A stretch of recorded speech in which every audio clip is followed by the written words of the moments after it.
physics from the art. હવે last લેક્ચરમાં મેં તમને કીધું હતું કે આપણે નેક્સ્ટ લેક્ચરથી 12th સ્ટાન્ડર્ડ વિશે સ્ટાર્ટ કરશું, but due to some reasons, કેટલાક કારણોસર પહેલા આપણે જે રનિંગ ચેપ્ટર જે છે, કરંટ ચેપ્ટર જે છે એ આપણે કમ્પ્લીટ કરવાનું છે. કારણ કે નીટ અને જેડબલઈ ની જે સ્ટુડન્ટ્સ પ્રિપેરેશન કરે છે તો એમની માટે કેટલાક ઇમ્પોર્ટન્ટ પોઈન્ટ્સ છે આ ચેપ્ટર એ બાકી છે. તો લગભગ 4 થી 5 લેક્ચરનું કામ હજી આ ચેપ્ટરનું બાકી છે. સો એ કમ્પ્લીટ થાય પછી આપણે 12th સ્ટાન્ડર્ડના ચેપ્ટર્સને ધ્યાનમાં રાખશું. બટ એક બીજી વાત કે જે લોકો ગુજકેટની પ્રિપેરેશન કરે છે ખાસ, તો એમની માટે જે ગૂગલ ક્લાસરૂમ જે છે, મેં તમને કીધું છે કે ગૂગલ ક્લાસરૂમની અંદર જે મારો ક્લાસરૂમ છે એની અંદર ઘણા બધા સ્ટુડન્ટ્સે જોઈન કર્યું છે. તો જે સ્પેશિયલી ગુજકેટની પ્રિપેરેશન કરતા હશે એમની માટે આજથી હું પર્ટિક્યુલર ચેપ્ટર વાઇઝ એક મટીરિયલ અને એને રિલેટેડ એમસીક્યુ મૂકીશ. તો જે ગુજકેટની પ્રિપેરેશન કરતા હોય તો એમને કઈ કન્ટેન્ટને બહુ કઈ ડીપમાં સમજવાની જરૂર નથી, કારણ કે તેની અંદર ફક્ત સૂત્રોનો ઉપયોગ થાય છે. તો જે સ્ટુડન્ટ્સ મિત્રો ગુજકેટની પ્રિપેરેશન કરે છે એમને પ્લે સ્ટોરમાં જઈને ગૂગલ ક્લાસરૂમ ડાઉનલોડ કરીને જોઈન ક્લાસરૂમ કરીને તમારે મારો કોડ નાખવાનો છે. જે કોડ જે છે એ LZAMAY5 આ કોડ તમારે નાખવાનો છે. અને આજથી તમને દરેક ચેપ્ટરની અપડેટ મળશે 12th ના, અને તેમાં તમે ગુજકેટની પ્રિપેરેશન કરી શકશો અને ચેપ્ટર વાઇઝ એમસીક્યુ પણ તમને મળશે.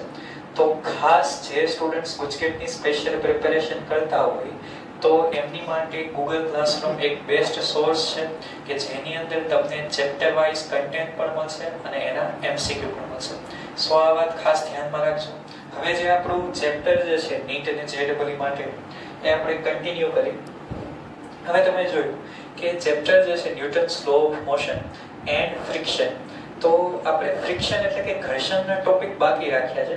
હજી સુધી આપણે ફક્ત ચેપ્ટરમાં ન્યૂટનના નિયમો, પુલી, ટેન્શન, તણાવ બળ આ બધા વિશે સમજ્યા. હવે આજથી જે લેક્ચર જે છે કન્ટિન્યુ ગુજરાતીમાં જ રહેશે, ડ્યુઅલ લેંગ્વેજમાં નહીં રહે. ઇંગ્લિશ મીડિયમ માટે હું ફરીથી નવા લેક્ચર બનાવીશ. તો અત્યારે ફક્ત ગુજરાતી મીડિયમ વાળા ખાસ ધ્યાન દેજો. ઓકે, તો હવે આપણે આપણું જે નવો કન્ટેન્ટ છે એ સ્ટાર્ટ કરીએ. આજે બેઝિક કોન્સેપ્ટ તમે સમજશો, આના રિલેટેડ ઘણા બધા એમસીક્યુ પૂછાઈ ગયેલા છે. પછી આપણે ઘર્ષણના ટોપિક વિશે ચર્ચા કરશું. સો અત્યારે જે છે ઘર્ષણની આગળનો કેટલોક બેઝિક કોન્સેપ્ટ ધ્યાનમાં રાખજો. ઓકે, પહેલો ટોપિક છે આજનો નિર્દેશ ફ્રેમ.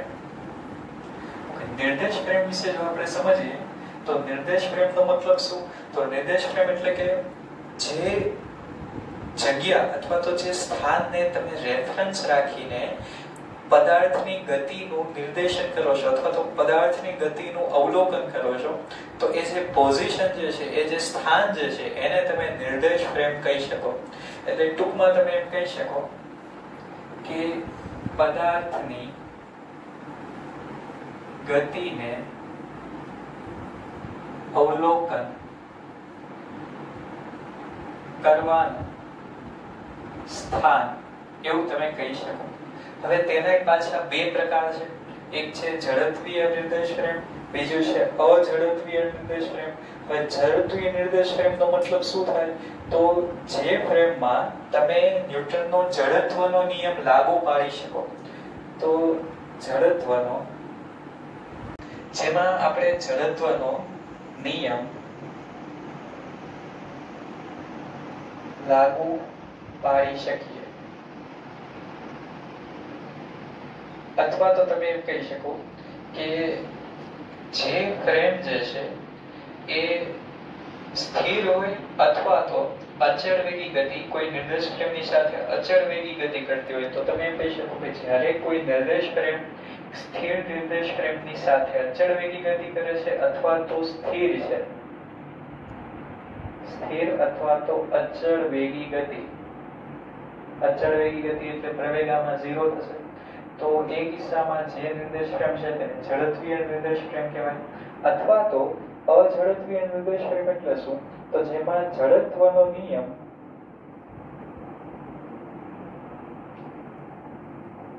લાગુ પાડી શકાતો નથી.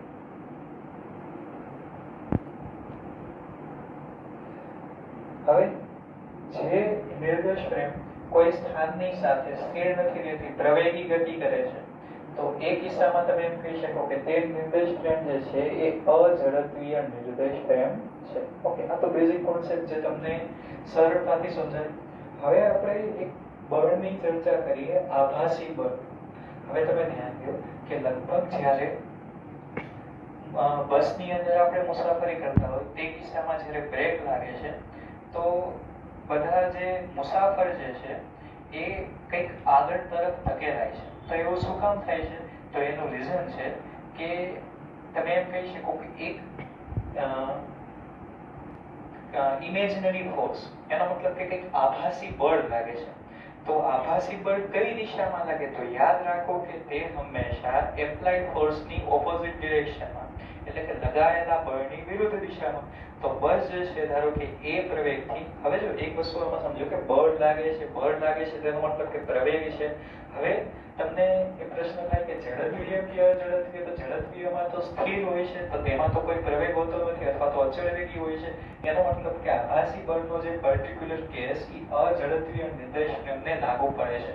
તો જ્યારે અઝડપીય નિર્દેશ ફ્રેમનો કિસ્સો હોય તો એ કિસ્સામાં યાદ રાખો કે આભાસી બળ લાગે જે આપેલા બળની વિરુદ્ધ દિશામાં હોય તો તમે એમ કહી શકો કે F -ma. માઇનસ શું કામ? કારણ કે તે આપેલા બળની વિરુદ્ધ દિશામાં હોય છે. તમે જો આ કિસ્સાની અંદર તો એક ટ્રેનના ડબ્બામાં ધારો કે પેન્ડુલમ જે છે, આ વ્યક્તિ જે છે એને જોઈએ છે, તો આ કિસ્સામાં અચળ વેગી ગતિ થાય છે અથવા તો સ્થિર છે.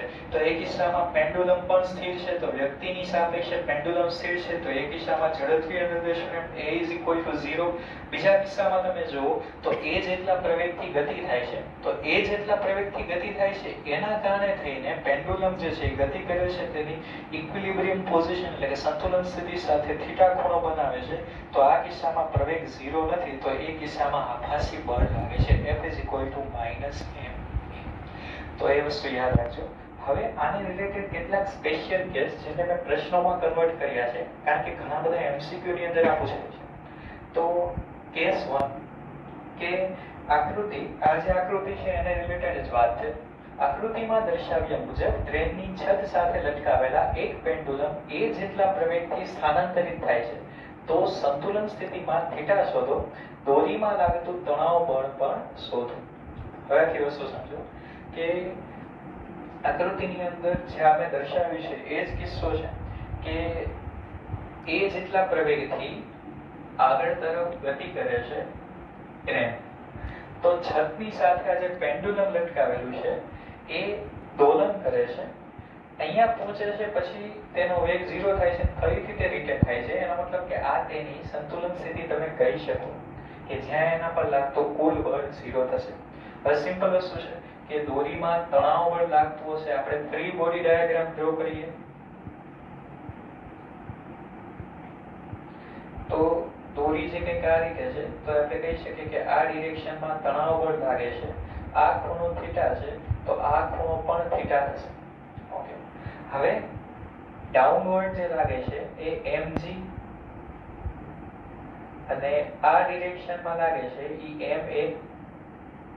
હવે તણાવ બળના બે ઘટક થશે.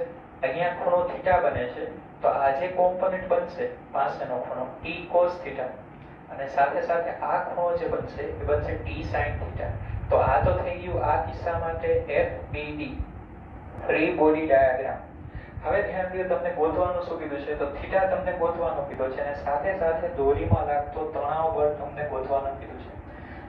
તો હવે એક વસ્તુ સમજો કે જો તમારે થીટા જોતો હોય સંતુલન સ્થિતિની અંદર, હવે એનો મતલબ કે સંતુલન સ્થિતિની જો તમે ચર્ચા કરો તો સંતુલન ક્યારે કહી શકો તમે? કે જ્યારે તેના પર લાગતું કુલ બળ 0 હોય. હવે યાદ રાખો કે અહીંયા તો x દિશામાં પણ બળ લાગે છે, y દિશામાં પણ બળ લાગે છે, તો બંને દિશામાં લાગતા કુલ બળ 0 થવા જોઈએ. તો તમે એમ કહી શકો પહેલા x દિશા માટે તો sigma fx = 0.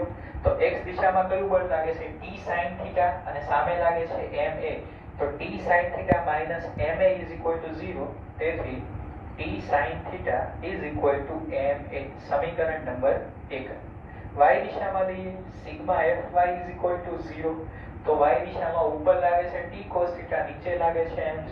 so t cos θ = mg.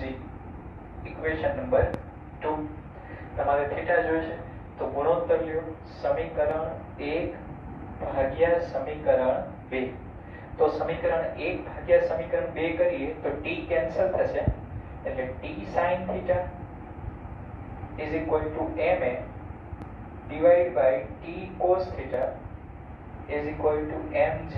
mm cancel, tt cancel, tan theta is equal to a by g. So theta is equal to tan inverse a by g. યાદ રાખો કે આ ઘણી બધી કોમ્પિટિટિવ એક્ઝામમાં પૂછાયેલો ક્વેશ્ચન છે કે જ્યારે આ પ્રકારનો કોઈ કિસ્સો આવતો હોય તો એ કિસ્સાની અંદર ખૂણો કેટલો બનતો હશે સંતુલન સ્થિતિમાં તો યાદ રાખો કે θ is equal to tan inverse a by g. આ પરિણામ તમારે યાદ રાખવાનું છે. જો એની કિંમત આપેલી હોય તો તમને સરળતાથી ખૂણાની કિંમત મળી જાય. હવે બીજી વસ્તુ તમને શું કીધી છે આ કિસ્સામાં ગોતવાની તો તમને તણાવ બળ ગોતવાનું કીધું છે. તો જો તમને તણાવ બળ જોતું હોય તો સિમ્પલ હવે તમારી પાસે થીટાની કિંમત ઓલરેડી તમારી પાસે આવી ગઈ છે. આ કિસ્સામાં ઓલરેડી થીટાની કિંમત તો તમારી પાસે છે જ તે પણ હવે તમે કશું ધ્યાનમાં લ્યો કે તમારે જો t જોતું હોય એટલે કે પરિણામી તો એના બે ઘટક છે t cos θ અને t sin θ. તો તમે લખી શકો કે √tx² + ty² પણ તમારી સામે એની કિંમત પણ છે કે t sin θ હોય તો ma લખાય અને t cos θ હોય તો mg લખાય. તો યાદ રાખો કે t ની જે કિંમત છે એ √tx² + ty². so t is equal to √ ની અંદર ma² plus mg². so t is equal to m common √ માં s² plus g². તો આ પણ એક મહત્વનું પરિણામ છે કે જ્યારે આ પ્રકારના પ્રશ્નો પૂછાતા હોય તો તમે ડાયરેક્ટ આ પરિણામની અંદર કિંમત મૂકો તો તમને તણાવ બળનું મૂલ્ય મળી જશે. ઓકે, હવે આપણે જે કેસ નંબર 2 તરફ શું છે ધ્યાન દો તો આ એક નીચે વેજ છે મતલબ કે તળિયા ઉપર તમે જો તો એક ઢાળ છે થીટા કોણ અને તેની ઉપર સ્મોલ m દળનો એક બ્લોક છે. હવે તમને પ્રશ્નમાં શું કીધું છે તો તળિયાને કેટલો પ્રવેગ આપતા સ્મોલ m દળનો બ્લોક તળિયાની સાપેક્ષે સ્થિર જળવાય. એનો મતલબ કે તમારે બ્લોકને પ્રવેગ આપવાનો છે. હકીકતમાં ઢાળ હોવાથી બ્લોક જે છે એ નીચે તરફ ગતિ કરશે પણ તમારે શું કરવાનું છે તો તેની વિરુદ્ધ દિશામાં તમે કંઈક એને બળ આપો એટલે કે કંઈક એને પ્રવેગ આપો જેનાથી ઈ બ્લોક નીચે તરફ નહીં જાય કે નહીં ઉપર તરફ જાય એ ફક્ત સ્થિર રહેશે. હવે તમને ખબર પડવી જોઈએ આખી સિસ્ટમ સમજો કે અત્યારે આ m દળનો બ્લોક છે. આપણે ફ્રી બોડી ડાયાગ્રામ ડ્રો કરીએ.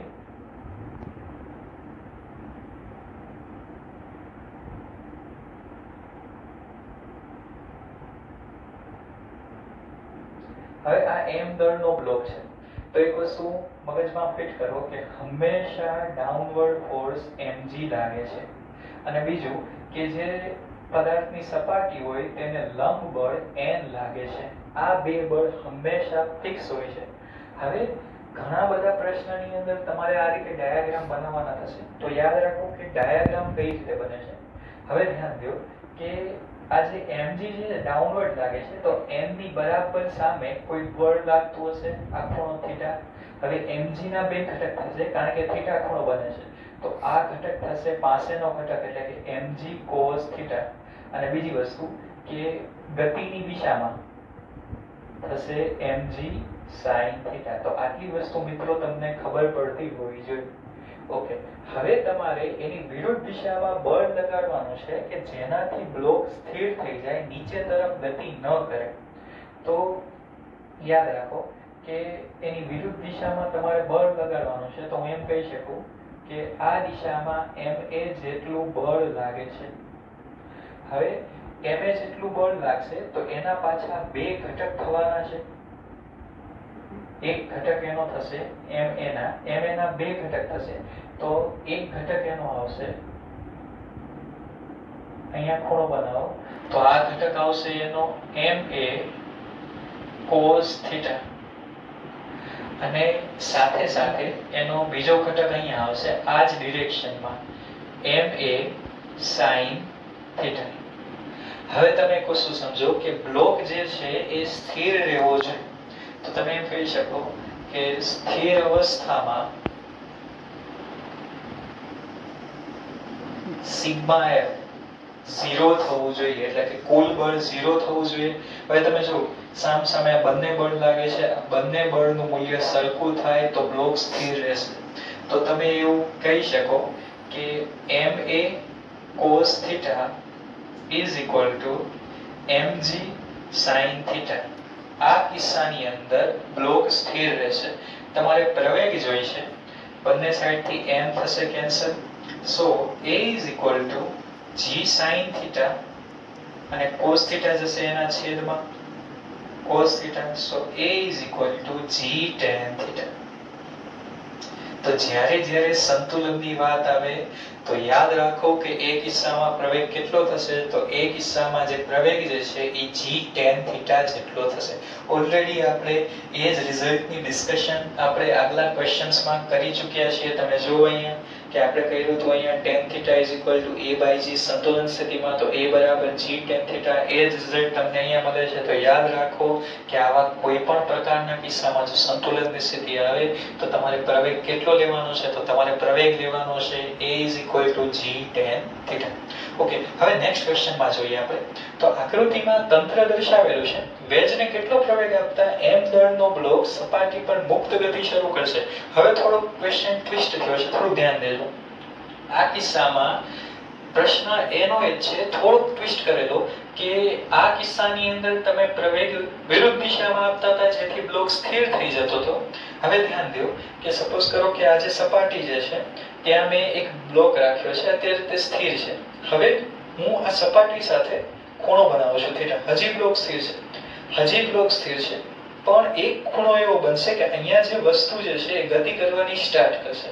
તો તમે કેટલો પ્રવેગ આપશો અથવા તો કેટલું બળ આપશો કે જેના કારણે આ બ્લોક જે અહીંયા સ્થિર હશે એ ગતિ કરવાનું સ્ટાર્ટ કરે. યાદ રાખો કે મુક્ત ગતિની વાત છે.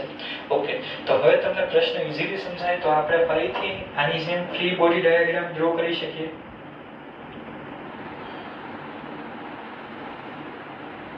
ચલો, આ જે બ્લોક છે હવે ફિક્સ વસ્તુ નીચે લાગશે mg અને અપવર્ડ ડિરેક્શનમાં સપાટીને લંબ n બળ.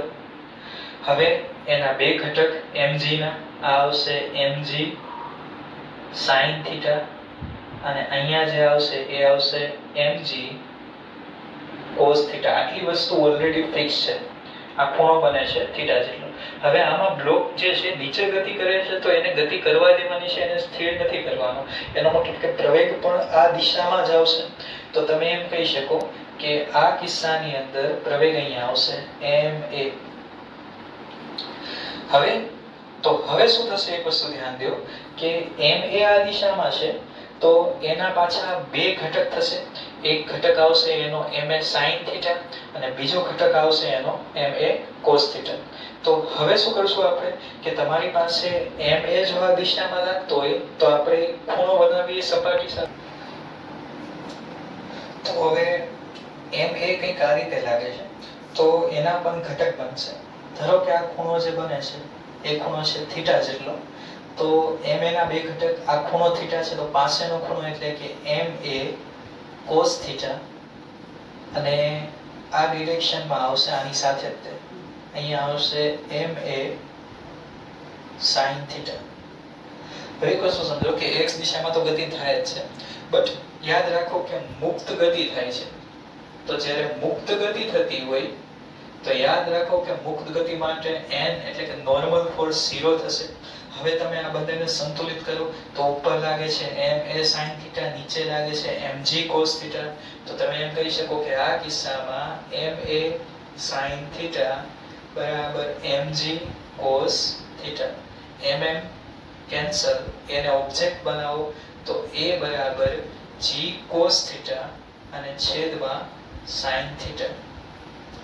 તો જવાબ આવશે g cot theta અથવા તો તમે એમ કહી શકો કે a બરાબર g ના છેદમાં tan theta. તો તમે એક વસ્તુ સમજો કે આ બંને કેસની અંદર પરિસ્થિતિમાં થોડોક જ ફેરફાર હતો. સંતુલનની સ્થિતિ હતી તો જવાબ આપણને મળ્યો a બરાબર g tan θ અને જ્યારે કોઈ બ્લોક જે છે મુક્ત ગતિ કરવાની સ્ટાર્ટ કરે છે તો યાદ રાખો કે એ કિસ્સામાં a બરાબર g ના છેદમાં tan θ. તો આ બે નો તમને ડિફરન્સ ખબર હોવી જોઈએ કારણ કે આ પરિણામનો યુઝ ઘણી બધી જગ્યાએ આવે છે. ઓકે, તો આ તો જે કઈ વાત હતી આભાસી બળની અથવા તો બ્લોકની ગતિની. હવે આપણે જોઈએ કે સંતુલનની જે ચર્ચા કરી છે તો હકીકતમાં સંતુલન છે શું અને જો સંતુલન આવતું હોય તો તમે કયા નિયમનો ઉપયોગ કરી શકો. Okay, let's come to the point. Topic is about the સ્થાનાંતરીય સંતુલન. તમારે જે રોટેશનલ મોશન ચેપ્ટર આવે છે તો એની અંદર ભ્રમણ ગતિની અંદર અલગ પ્રકારનું સ્થાનાંતર આવે છે. તમે રોટેશનલ ઇક્વિલિબ્રિયમ તમે એને કહી શકો છો, પણ અત્યારે એની ચર્ચા નહીં કરીએ. અત્યારે આપણે ફક્ત રેખીય સંતુલનની ચર્ચા કરશું. હવે સ્થાનાંતરીય સંતુલન સિમ્પલ મતલબ શું છે કે કોઈ પદાર્થ જે છે જો એ સ્થાનાંતર કરે છે મતલબ કે ગતિ કરે છે, એનું સ્થાનાંતર થાય છે તો યાદ રાખો કે તમે એમ કહી શકો કે એની ગતિ અચળ વેગી હોવી જોઈએ અથવા તો તે પદાર્થ સ્થિર હોવો જોઈએ. તો તમે એમ કહી શકો કે તે સ્થાનાંતરીય સંતુલનમાં છે. તો આની માટે જવાબદાર ઘટક કોણ છે પદાર્થની ગતિ માટે? તો તે જવાબદાર ઘટક જે છે એ બળ છે.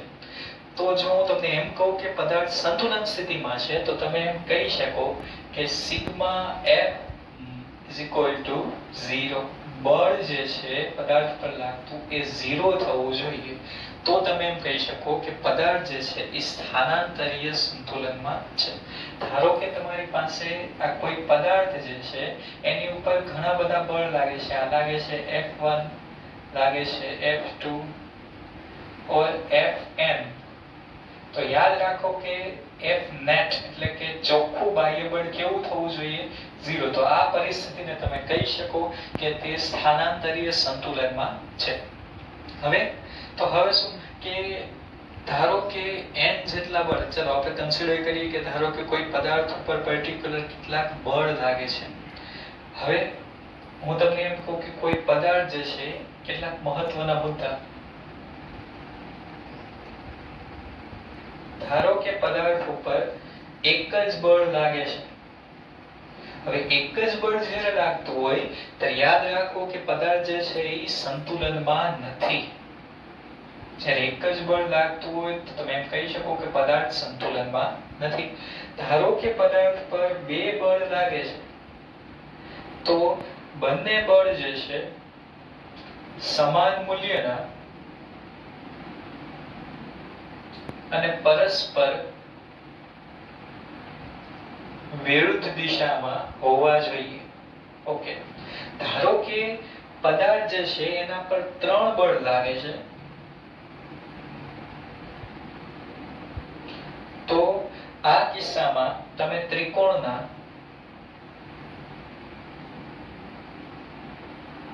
સદિશ સરવાળાનો ઉપયોગ કરી શકો. અને યાદ રાખો કે બધા બળ જે છે એ કોપ્લાનર હોવા જોઈએ, એટલે કે એક સમતલીય હોવા જોઈએ, એક જ સમતલમાં બળ લાગતા હોવા જોઈએ. તેને કહી શકો કોપ્લાનર. હવે જો 3 બળ લાગતા હોય તો શું કરશો તમે? તો એની માટેની બે મેથડ છે.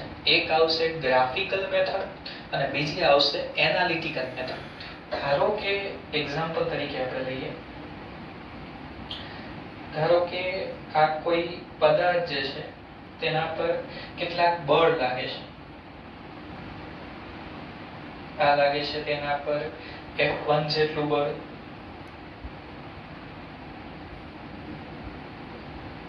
હવે આ દિશામાં લાગે છે એના પર F2 જેટલું બળ, આ દિશામાં લાગે છે તેના પર F3 જેટલું બળ. તો આ રીતે કંઈક એના પર બળો લાગે છે. તો હવે આ 3 બળ લાગે છે તો તમે શું કરશો? તો પહેલા આપણે જઈએ એની ગ્રાફિકલ મેથડ તરફ.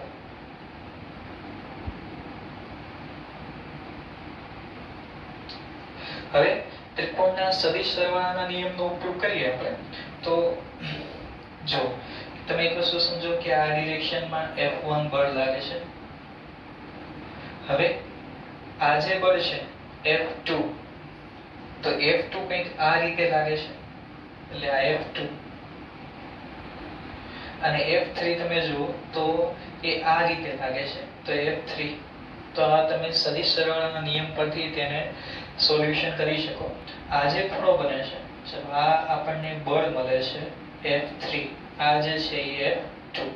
હવે આ જે ખૂણો બને છે આલ્ફા, આ ખૂણો બને છે એ બીટા અને આ ખૂણો બને છે ગેમા. તો આવી જ્યારે પરિસ્થિતિ આવતી હોય તો તમે લામેલ્સ થિયરમ અથવા તો સાઇન રૂલ નો ઉપયોગ કરી શકો. લામીસ થિયરમ. તો આ કિસ્સામાં તમારે સોલ્યુશન યાદ રાખવાનું છે. સંતુલનની પરિસ્થિતિ કે F1 ના છેદમાં sin alpha is equal to F2 ના છેદમાં sin બીટા અને F3 ના છેદમાં sin ગેમા. તો આ તમારે પરિણામ યાદ રાખવાનું છે. આ જે સોલ્યુશન થયો તે કહેવાય ગ્રાફિકલ મેથડ. એના સિવાય એક આવશે એનાલિટિકલ મેથડ. હવે એનાલિટિકલ મેથડ એટલે તમે એમ કહી શકો કે કાર્ટેશિયન કોઓર્ડિનેટ્સ, કાર્ટેશિયન યામ પદ્ધતિનો તમે ઉપયોગ કરી શકો છો. કાર્ટેશિયન યામ પદ્ધતિ. હવે કાર્ટેશિયન યામ પદ્ધતિનો જો આપણે ઉપયોગ કરીએ તો કંઈક આ રીતે. તો તમે હવે સમજો કે F1 આ ઉદ્ગમ બિંદુ O. હવે તમે જો F1 તો F1 x દિશામાં લાગે છે, તો આ ડિરેક્શનમાં આવશે F1. બીજી વસ્તુ F3 આ ડિરેક્શનમાં લાગે છે, તો આ આવશે F3 અને F2 આમ લાગે છે, તો આ આવશે F2. તો તમારે શું કરવાનું છે? દરેકના ઘટક લેવાના છે. પર્ટિક્યુલર તમે એમ સમજો કે મેં તમને કીધું હતું કે કોપ્લાનર સિસ્ટમ હોવી જોઈએ, એક સમતલીય હોવી જોઈએ. તો આ ડિરેક્શન જે છે x, આ ડિરેક્શન જે છે y. એનો મતલબ કે દરેક બળ જે છે એ xy સમતલમાં લાગે છે. તો તમે એમ કહી શકો કે F1x plus F2x. So તમે F1x plus F2x અને plus F3x is equal to 0. એનો મતલબ કે ત્રણેયના x ઘટકનો સરવાળો 0 થવો જોઈએ સંતુલન પરિસ્થિતિમાં. એ જ રીતે સિગ્મા fy 0 થવું જોઈએ. તો F1y plus F2y plus F3y એટલે કે તેના y ઘટકોનો સરવાળો પણ 0 થવો જોઈએ. તો આ જે મેથડ છે એ એનાલિટિકલ મેથડ છે, આ જે મેથડ છે એ ગ્રાફિકલ છે. એક તમે આ રીતે ત્રિકોણના સદિશ સરવાળાનો નિયમ કરીને પણ સોલ્યુશન કરી શકો અને કાર્ટેશિયન યામ પદ્ધતિનો ઉપયોગ કરીને પણ તમે સોલ્યુશન કરી શકો. ઓકે, તો આજનો જે કાંઈ કોન્સેપ્ટ જે છે તેમાંથી ક્યારેક એકાદો ક્વેશ્ચન પૂછી નાખે છે. તમે પહેલી વસ્તુ સમજો કે ન્યૂટનના નિયમો, ટેન્શન, તણાવ બળ, પુલી સિસ્ટમ, આને રિલેટેડ એકાદો ક્વેશ્ચન નીટ અને JEE ની એક્ઝામમાં હોઈ શકે. બાકીનો જે કોન્સેપ્ટ જે છે આમાંથી પણ ક્યારેક MCQ પૂછાય છે. અને હવે પછીનો જે થર્ડ પાર્ટ આવશે ઘર્ષણને રિલેટેડ, તો એમાંથી પણ એક ક્વેશ્ચન હોય છે. તો આજે ચેપ્ટર જે છે આપણી માટે મોસ્ટ ઇમ્પોર્ટન્ટ છે. થોડું લેન્ધી ચેપ્ટર છે, બટ આમાંથી મેક્સિમમ ક્વેશ્ચન જે પૂછાય છે તો ખાસ તમારે ખૂબ જ મહેનત કરવાની છે. હવે આજે ટોપિક જે છે સંતુલનનો, એને રિલેટેડ હું અસાઇનમેન્ટ આજે Google ક્લાસરૂમમાં મૂકીશ. ને મેં તમને બીજી વાત કીધી કે ગુજકેટને રિલેટેડ હું આજથી મટીરિયલ મૂકવાનો છું અને એને રિલેટેડ MCQ. સો દરેક સ્ટુડન્ટ મિત્રોએ ખાસ Google ક્લાસરૂમ જોઈન કરવાનું છે અને મેક્સિમમ બીજા વિદ્યાર્થીઓ સુધી પહોંચાડવાનું છે. Okay, thank you.